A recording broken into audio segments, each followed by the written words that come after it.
人間誰もが裏表を持っていると思わない方がいいぞ。それはそうね。私には裏表がないもの。だけど大抵の人間は本音と建前を使い分けているはず。あなただってね。まして善意と偽善は表裏一体だから信用しないことにしている。Dari segi apapun kita cenderung nggak akan menyukai sifat kemunafikan seseorang yang kita kenal. Tapi bahkan kita sendiri harus menerima kenyataan bahwa nggak sedikit dari kita pun punya perilaku seperti itu, baik di dunia nyata maupun di dunia maya.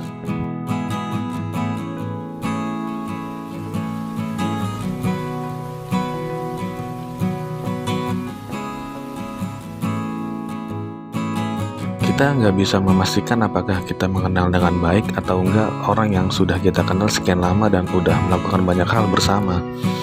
Bisa jadi kita sama sekali nggak tahu apa-apa tentang dia, karena setiap orang memiliki ruang pribadinya masing-masing. Dia berhak untuk menunjukkan itu atau enggak di depan orang lain. Setiap orang memiliki versi ideal tentang dirinya sendiri, setidaknya punya tujuan untuk terlihat baik dan keren di depan orang lain. Bukan hal aneh jika kita sering melihat seseorang terlihat jaim dan sok keren. Alasannya pun mungkin beragam. Bahkan memang kita sendiri pun nggak seperti itu. Kebanyakan dari kita memang dipastikan memiliki ruang pribadi, yaitu suatu pemikiran dan sifat original yang kita nggak bisa tunjukkan pada banyak orang, bahkan orang terdekat sekalipun. Kita bahkan sering nggak sadar telah menjadi makhluk yang terlalu keren, karena sering menciptakan karakter buatan setelah keluar dari kesendirian yang telah membuat kita nyaman dengan sisi original kita sendiri. Penilaian orang lain tentang diri kita sering jadi penyebab bagi kita untuk nggak menunjukkan sifat asli, karena khawatir terlihat aneh di depan orang lain. Meskipun belum tentu orang lain punya pikiran seperti itu, atau bisa jadi orang lain sebetulnya nggak peduli sama sekali.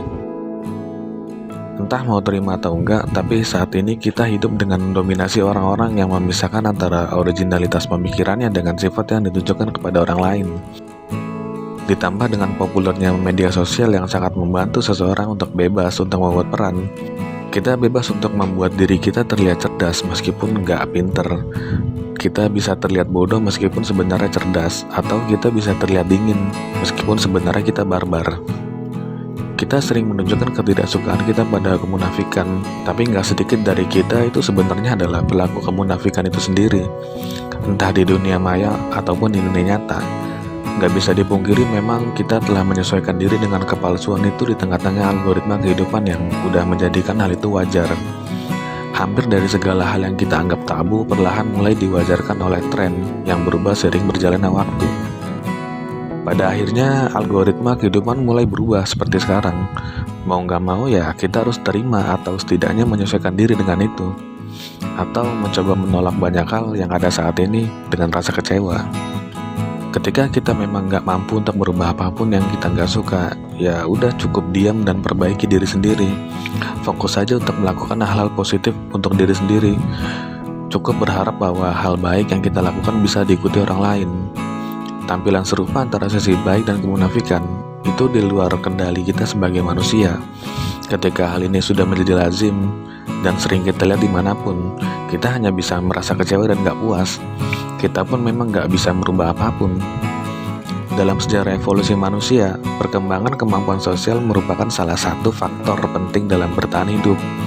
Jadi anggap aja secara gak langsung ya kemunafikan itu adalah bagian dari mekanisme untuk bertahan hidup bagi masing-masing individu, apapun alasannya.